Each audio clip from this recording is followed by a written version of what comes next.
नमस्कार, धार न्यूज में आपका स्वागत है। मैं हूं दिनेश सोनवानिया। जी हां, हाई प्रोफाइल जमीन घोटाला सेंट टेरेसा भूमि का, जिस पर पुलिस का शिकंजा अब और तेजी से कसा जा रहा है। आपको बता दें कि पुलिस के अब हाथ जो है वो शासकीय कर्मचारियों पर पहुंचना शुरू हो गए हैं। जी हां, नगर पालिका के एक तत्कालीन इंजीनियर सुधीर ठाकुर पर भी पुलिस का शिकंजा कसा गया है और उसके द्वारा यहाँ पर कागजों की हेराफेरी की गई थी। नगर पालिका में अनुमति, नक्शे और जो भी नगर पालिका की जो विभागीय जो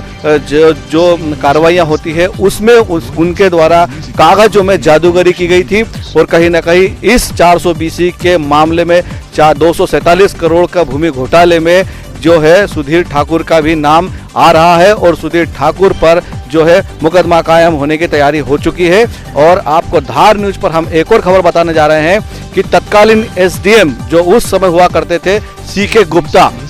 गुप्ता जो एसडीएम उस समय हुआ करते थे, उनको भी पुलिस ने गिरफ्तार किया है और उन पर भी इसी मामले में प्रकरण दर्ज होने की तैयारी हो चुकी है। कहीं ना कहीं जो लोगों ने उस समय जो जमीन के जो हेराफेरी की गई थी, जमीन के कागजों को इधर से उधर किया गया था, जो है जानकारों की और सूत्रों की अगर हम माने तो जब तत्कालीन एसडीएम सीके गुप्ता थे, इनके द्वारा न्यूजूल की जो परमिशनें हुई थी, रजिस्ट्रियां बाद में हुई थी, इस प्रकार की जो कि नियमों को ताक पर रखकर तत्कालीन एसडीएम सीके गुप्ता ने इस जो सेंट टेरेसा की जो भूमि घोटाला जो हुआ है इसमें इन्होंने भी कागजों की हेराफेरी की थी और कई अनियमितताएं जो वापरी थी। जो शासन के गाइडलाइन होती है, जो शासन के नियम होते हैं, उन सब नियमों को धता बताकर सीके गुप्ता जो कि तत्कालीन एसडीएम थे धार में, उन्होंने भी इस जमीन घोटाले में अपने कागजों की जादूगरी दिखाई थी और कानून के शिकंजे से कहते हैं कोई नहीं बचता है। तो आज ऐसे लोग रसूखदार जो कि बड़े बड़े पदों पर है, इन पर जो है कानून का शिकंजा कसा गया है और इन दोनों की जो है गिरफ्तारियां हो चुकी है। आपको धार न्यूज पे एक और हम खबर बताने जा रहे हैं कि सुधीर जैन जो कि इस पूरे मामले में फरार है, जिस पर 20,000 का इनाम रखा गया है, उसको भी जिन लोगों ने भगाया है, जिन लोगों ने पनाह दी है, पुलिस ने ऐसे लोगों को भी गिरफ्तारियां शुरू कर दी है। यानी कि जो भी इन आरोपियों को, भगोड़ों को अगर जो है मदद करेगा, पनाह देगा, उन पर भी पुलिस कार्रवाई शुरू कर चुकी है और ऐसे लोगों को भी गिरफ्तार करने की तैयारियां कर ली है और कुछ लोग पुलिस के जो है गिरफ्त में आए भी है। हालांकि हम आपको सबसे बड़ी जो खबर बताने जा रहे हैं, फिर से बताने जा रहे हैं कि सुधीर जैन जो इस मामले में अभी फरार है, वहीं सुधीर ठाकुर जो कि नगर पालिका के इंजीनियर है, वो भी अब पुलिस की गिरफ्त में है और उन पर भी इसी प्रकरण में मामला दर्ज हो रहा है। और तत्कालीन एसडीएम जो थे सीके गुप्ता, उन पर भी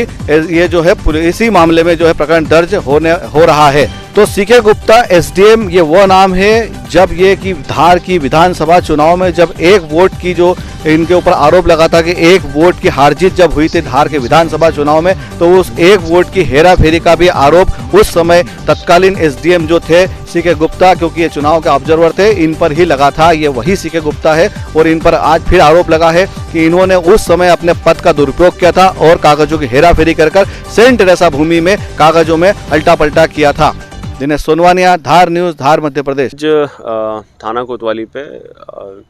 हमारी टीम ने जो है समीक्षा की है इस पूरे प्रकरण की और उसमें पूर्व एसडीएम और नगर पालिका के जो इंचार्ज थे सीके गुप्ता, उनको सुधीर ठाकुर जो नगर पालिका के इंजीनियर हैं, इन दो लोगों को पुलिस आज गिरफ्तार कर रही है इस मामले में। इस पूरी जांच में उनकी संलिप्तता पाई गई और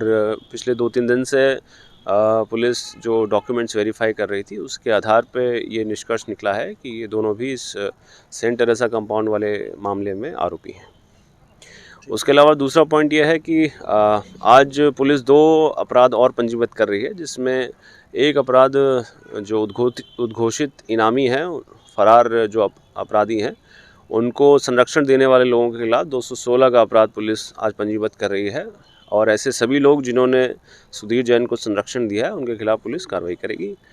और उसके अलावा इस पूरे केस में प्लानिंग के तहत एक नया फैक्ट ये निकल के आया है कि ये जो आरोपी हैं, ये लोग मल्टीपल सिम्स और सिम जो वेंडर्स हैं उनसे करीब 15-15, 20-20 सिम इशू करा रहे हैं, जो कि अवैधानिक है। पुलिस इसमें भी मामला पंजीबद्ध करके ऐसे जो लोग जिनको पुलिस ने पकड़ा है उनके खिलाफ उन्हें गिरफ्तार करके आगे की कार्रवाई करेगी।